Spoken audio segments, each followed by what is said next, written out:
Good evening, everybody. Today I'm so delighted to let you know about one of my students. He is going to tell everyone about his day. So let's welcome and let's get started.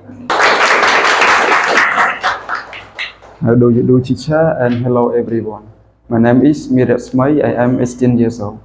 Nowadays, I am a student of Edward International School, Palgrave, studying English 1A.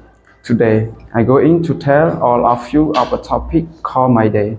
I get up at 6 o'clock every morning. I brush my teeth and wash my face. After, I eat breakfast with my family. I go to school and learn finishing.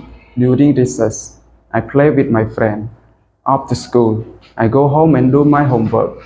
In the evening, I eat dinner with my family. I start to sleep at 9 o'clock to be ready for a new day.